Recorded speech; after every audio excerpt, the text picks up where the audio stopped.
Schönen guten Tag, liebe Kollegen. Herzlich willkommen zu unserer Pressekonferenz vor dem Bundesliga-Auswärtsspiel des BVB bei Bayer 04 Leverkusen. An meiner Seite wie immer unser Trainer Marco Rose und ich bitte euch um eure Fragen. Wir starten mit Bijan Jacobi. Ja, hallo Herr Rose. Dann fange ich mal direkt an mit dem Personal. Die obligatorische Frage, die ja diesmal ein bisschen etwas größer ausfällt. Ich habe auf dem Zettel stehen Mats Hummels, Emre Can, die waren ja vorher schon verletzt. Dann Thomas Meunier und Gio Reyna, Marco Reus, die ja verletzt von der Nationalmannschaft zurückgekehrt haben, und Thorgan Hazard. Wie ist da der Stand der Dinge? Ja, dann gehen wir noch die Liste durch. Hazard noch nicht wieder im Mannschaftstraining. Thorgan wird noch ein paar Tage brauchen. Es wird insgesamt besser, aber noch kein Mannschaftstraining.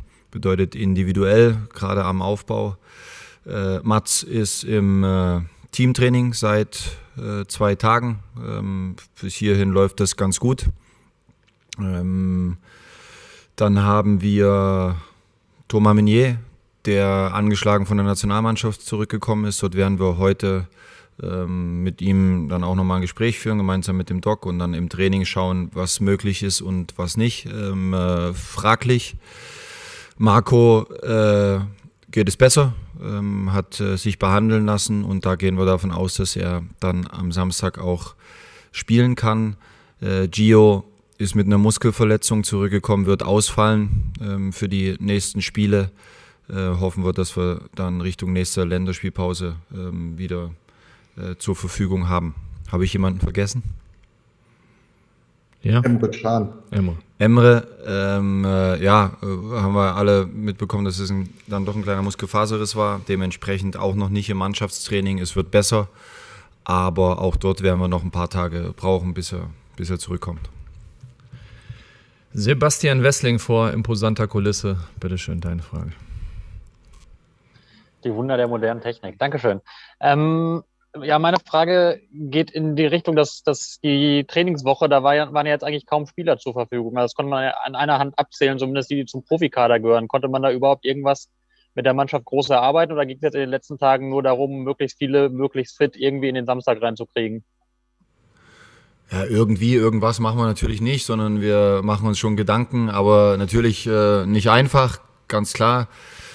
Punkt 1 haben wir letzte Woche so trainiert, dass wir ein paar Sachen aufgearbeitet haben. Dann hatten die Jungs ein paar Tage frei auch übers Wochenende. Und jetzt kommen die Spieler nach und nach zurück. Gestern haben wir gemeinsam mit der U23 dann auch etwas auf größerem Feld spielen können. Bedeutet, die Spieler, die dann fürs Wochenende in Frage kommen und im Einsatz waren, haben dann schon auch inhaltlich ein Stück weit gearbeitet. Und jetzt warten wir, dass hoffentlich Mo dann irgendwann auch mal wieder in Dortmund erscheint, nachdem er irgendwo verloren gegangen ist. Und die anderen Jungs, Manu, die natürlich heute erst wieder zurückkommen. Und dann bereiten wir uns ab morgen gemeinsam mit den Spielern, die zur Verfügung stehen, auf Leverkusen vor. Jesko von Eichmann für Sky. Herr Rose, wie knifflig ist das bei Mats Hummels für Sie selber abzuwägen, ob Sie ihn einsetzen würden oder nicht? Oder entscheidet das Mats vielleicht so selber und sagt, ich kenne meinen Körper, ich weiß, es geht oder es geht nicht? Also Mats hat, glaube ich, eine Menge Erfahrung. Natürlich sind wir dort im Austausch. Wir hören natürlich auch auf den Rat der Ärzte. Mats hat wenig Trainingszeit, keine Vorbereitung. Trotzdem müssen wir ihn jetzt, wie bei einigen anderen auch, nach und nach einfach in den Spielbetrieb integrieren, sozusagen während der Spielzeit dann eine Vorbereitung für ihn basteln, ihn fit bekommen, und dementsprechend ist es herausfordernd, aber wir gehen das gemeinsam an und hoffen, dass er natürlich dann auch bald zu 100% fit ist und zur Verfügung steht. Oliver Müller für die Welt. Hallo zusammen. Herr Rose, was denken Sie, erwartet Ihre Mannschaft in Leverkusen, und wie hat sich nach Ihrer Wahrnehmung vielleicht das Leverkusener Spiel unter dem neuen Trainer verändert? Ja, jeder Trainer hat natürlich eine gewisse Idee, und die ist dann schon auch relativ deutlich zu erkennen. Leverkusen, die ersten Spiele 4-2-3-1, 4-2-2-2 mit ja, sehr gute defensive Organisation, sehr aggressiv gegen den Ball, Dinge, die unter Peter natürlich auch schon stattgefunden haben. Versuchen Bälle zu gewinnen, sind sehr gefährlich im Umschaltspiel, vor allen Dingen Tempo über Diaby, Frimpong, rechte Seite, Paulinho links, dann auch hervorragende Fußballer im Zentrum. Natürlich, ja, eine starke Mannschaft, wo wir uns auf eine intensive Partie einstellen können und müssen, was in der Bundesliga mittlerweile aber auch nichts Neues ist. Und dementsprechend heißt für uns, dagegen zu halten, gut zu verteidigen und dann natürlich versuchen, auch unsere Qualität dann auch auf den Platz zu bringen. Cedric Gebhardt für die Ruhrnachrichten. Jo, hallo zusammen. Meine Frage schließt sich ein bisschen an das an, was Mats Hummels betrifft.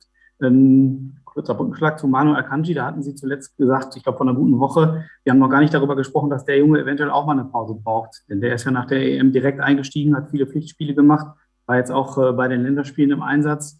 Kann man sich das überhaupt leisten, so einen dann jetzt in der jetzigen Phase diese Pause zu gönnen? Oder wie sind Ihre Gedankenspiele bei der Besetzung der Abwehr? Es gibt ja jetzt mit Pongracic auch noch eine neue Option.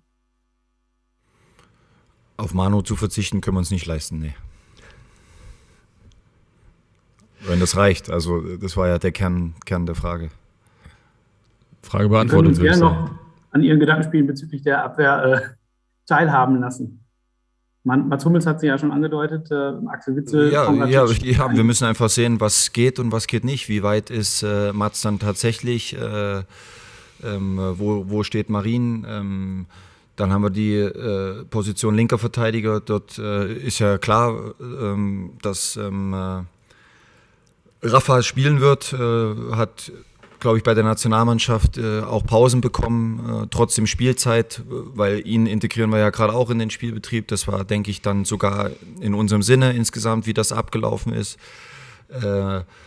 Nico ist noch verletzt. Auf der anderen Seite haben wir mit Thoma einen Spieler, wo wir noch nicht wissen, auf was es hinausläuft jetzt Richtung Samstag. Dort steht Felix bereit. Also wir sind nach wie vor in der Situation, dass sich viele Dinge von alleine ergeben und wir werden trotzdem, glaube ich, auf jeden Fall mit 4 Abwehrspielern anfangen.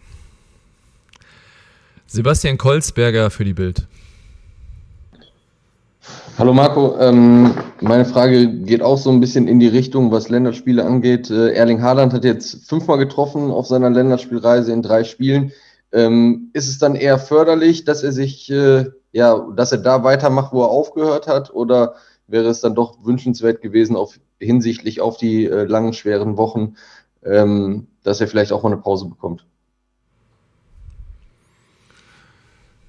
Also ich habe dasselbe Thema, denke ich, wie der Nationaltrainer von Norwegen. Erling versuchen zu erklären, dass eine Pause Sinn macht, obwohl er gegen, lass mich nichts Falsches sagen, gegen Gibraltar in der 93. Minute dann noch das 3. Tor zu machen. Das ist sehr, sehr wichtig für Erling und sein Gefühl, und trotzdem müssen wir gemeinsam dann natürlich irgendwann auch mal einen Punkt finden, wo wir sagen, Erling, das reicht jetzt. Du bräuchtest dann vielleicht doch mal ein paar Minuten Pause und dort müssen wir mit ihm gemeinsam dann natürlich auch drüber sprechen. Aber auf der anderen Seite ist für Erling, glaube ich, auch jedes Tor eine Form von Regeneration. Bijan Jacobi, bitte. Ja, ich habe noch mal eine Frage zu Marin Pongracic. Sie kennen ihn aus der Zeit von RB Salzburg. Was sind seine Qualitäten? Was zeichnet ihn aus? Und wie sehr verringert er Ihre Sorgenfalten, wenn es jetzt darum geht, eine Abwehr aufzustellen? Also grundsätzlich haben wir die Entscheidung ja bewusst gemeinsam getroffen, weil wir einfach gesagt haben, in die nächsten intensiven Wochen jetzt in der Konstellation zu gehen. Manu haben wir gerade geredet, Mats Konstellation kennen wir, Emre fällt noch ein paar Tage aus, dass wir dort noch was machen müssen. Das war gut, richtig und wichtig, denke ich. Ich kenne sein Potenzial. Muss allerdings auch sagen, dass ich vor uns eine Nachricht vom Doc bekommen habe, dass er heute auch Rückenprobleme hat. Heißt, dass wir dort gerade auch mal schauen müssen, wie das sich Richtung Samstag dann verhält. Wichtig wird einfach, dass Marin bei diesem großen Verein mit großen Ansprüchen relativ schnell ankommt, dass er bei sich selber bleibt, dass er sich vertraut und wenn er das hinbekommt, auf den Trainer hört und sein Potenzial dann auch abruft, dann ist es sicher ein Spieler, der Borussia Dortmund auch weiter helfen kann, weil er über eine hervorragende Physis verfügt, weil er sehr schnell ist, körperlich stark, dementsprechend auch natürlich als Innenverteidiger in einer Mannschaft, die hoch verteidigen will, prädestiniert ist und noch dazu für seine Größe auch ein außergewöhnlich guter Fußballer. In allen Teilbereichen noch entwicklungsfähig, aber das Wichtigste für ihn ist erstmal jetzt hier schnell anzukommen und hoffentlich gesund zu sein am Samstag. Das wäre das Wichtigste. Patrick Kleinmann vom Kicker. Ja, erstmal der Vollständigkeit halber nochmal die Frage nach Nico Schulz. Der hat mir, glaube ich, jetzt noch nicht, wie es dem geht und wann bei dem wieder vielleicht mit dem Einsatz zu rechnen ist. Und dann zusätzlich noch die Frage zu Gregor Kobel über seine sportlichen Leistungen hinaus. Wie nehmen Sie ihn als Typ wahr? Michael Zock hat gesagt, dass er eine gewisse Aggressivität mitbringt, die der Mannschaft gut tut. Wie schätzen Sie das ein?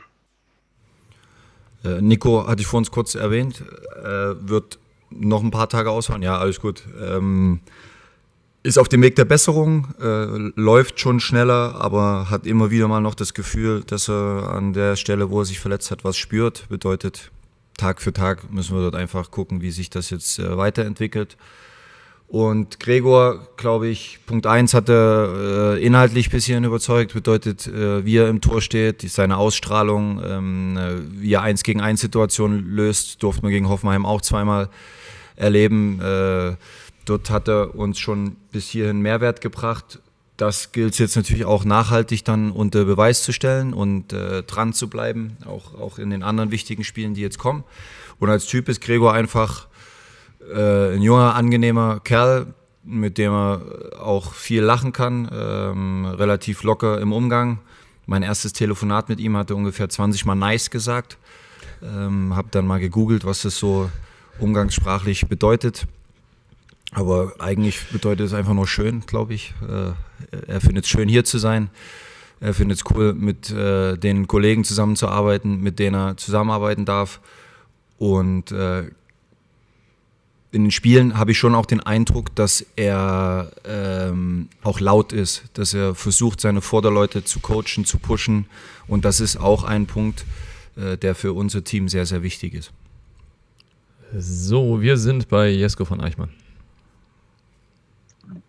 Wenn Gio Reyna ausfällt, wird eine Stelle frei im Mittelfeld. Es wird schon viel spekuliert, dass Julian Brandt ein Kandidat sein könnte. Was würde ihn dafür prädestinieren, diese Position einzunehmen? Dass wir ansonsten nicht so viele Achter haben.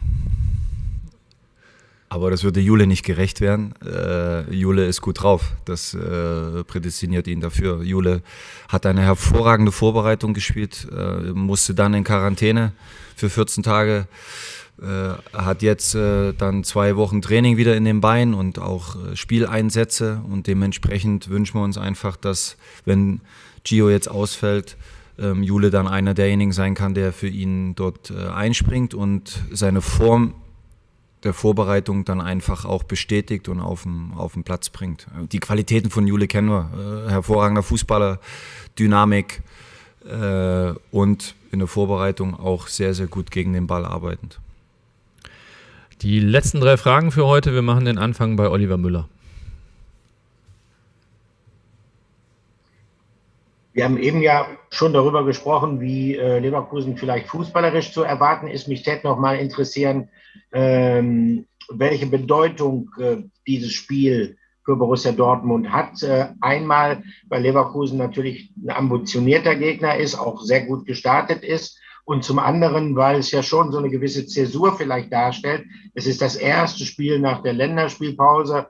Und man hat ja gerne immer so gesagt, okay, man nimmt aus der Vorbereitung, gerade nach großen Turnieren im Sommer, so ein paar Probleme noch mit in die Saison. Und die sollten dann nach Möglichkeit behoben sein mit dieser ersten Länderspielpause. Also deshalb konkret, welche Bedeutung hat dieses Spiel für den BVB und vielleicht auch für die Entwicklung der Mannschaft?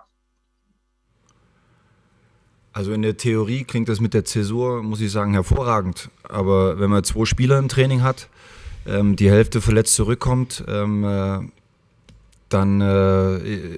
bestätigt das, glaube ich, die Theorie mitnichten, sondern Wir werden noch eine Weile zu tun haben. Neuer Trainer, keine grundsätzlich neue Spielidee, weil ich glaube, dass unter Edin schon sehr, sehr viel in Richtung Vorwärtsverteidigen, aktiver Fußball spielen gearbeitet wurde, aber trotzdem viele neue Dinge, neue Grundordnung auch. Also da gibt es schon ein paar Themen, an denen wir noch zu arbeiten haben, an denen wir aber nicht arbeiten konnten in den letzten 14 Tagen und trotzdem spielen wir jetzt gegen Bayer Leverkusen und es ist richtig ein Gegner um den Kampf der Champions League Plätze, ein Gegner auf Augenhöhe, eine Mannschaft, die einfach hervorragend besetzt ist, ein sehr, sehr guter Kader, hohe individuelle Qualität. Und da wollen wir uns am Samstag messen und stellen und natürlich auch gucken, wie weit sind wir auch unter den Umständen, die wir so im Moment vorfinden. Ein Bundesligaspiel, also ihr könnt jetzt sagen, nicht mehr, nicht weniger, aber am Ende wissen wir alle, dass es auf dem Niveau sehr, sehr viel um Ergebnisse geht und dementsprechend ist das die Chance auf ein Ergebnis, was wir dann bekommen werden. Cedric Gebhardt. Ja, ich habe noch mal eine Frage etwas grundsätzlicherer Natur. Welche Bedeutung messen Sie denn Standardsituationen bei defensiv wie offensiv? Das war in den letzten Jahren nicht unbedingt die ganz große Stärke bei Borussia Dortmund und Sie haben ja, glaube ich, mit Alex Zickler einen Spezialisten in Ihrem Trainerteam. Wie sehr arbeiten Sie dran? Welche Bedeutung hat das ganze Thema für Sie? Und haben Sie vielleicht auch schon externen Rat geholt, was das angeht? Externen Rat haben wir noch nicht geholt. Zico ist jetzt auch nicht zwingend Standardspezialist, sondern wir haben die Aufgaben so ein Stück weit verteilt und Zico arbeitet sich dort rein und macht das sehr, sehr gut, zusammen mit Daniel Ackermann, unserem Videoanalysten, wirklich sehr ordentlich. Trotzdem haben wir jetzt auch schon 2 Standardgegentore gekriegt in der Bundesliga und wir wollen natürlich daran arbeiten, dass es besser wird, ganz klar, weil Standardsituationen Spiele entscheiden. Gegen Hoffenheim hätte uns das fast 2 Punkte gekostet in der 92. Minute. Dort müssen und wollen wir besser werden. Deswegen arbeiten wir auch dran, indem wir Dinge aufzeigen, besprechen, am Trainingsplatz dann natürlich auch versuchen umzusetzen. Ja, Standards ist ein Thema, was wir mit auf dem Schirm haben. Aber vielleicht rufe ich beim Hansi an nach dem gestrigen Spiel und frage ihn mal, ob er mir den Kollegen mal ein paar Tage ausleiht, weil das hat ja gestern jetzt auch nicht so schlecht funktioniert. Und die letzte Frage für heute kommt von Sebastian Wessling. Und in der geht es nochmal um den Gegner. Leverkusen ist ja in den ersten Spielen der Saison, was ja auch keine Überraschung ist, vor allem über die Flügel sehr gefährlich gewesen. Sie haben das ja auch schon benannt mit dem hohen Tempo, das sie insbesondere außen mitbringen. Ist dann irgendwie in Ihren Gedanken drin, dass man vielleicht die Flügel nochmal stärken muss, dass man in der Formation was macht, dass man irgendwie anders doppelt oder wie gehen Sie damit um? Ja, wir beobachten den Gegner, kennen aber natürlich auch unsere eigenen Stärken. Auch davon kann man ja ausgehen, nicht nur auf den Gegner zu schauen, sondern möglicherweise auch zu gucken, was haben wir als Qualitäten, wo können wir dem Gegner dann auch wehtun, wo können wir ihn beschäftigen und dementsprechend konzentrieren wir uns natürlich auch sehr stark auf unser Spiel.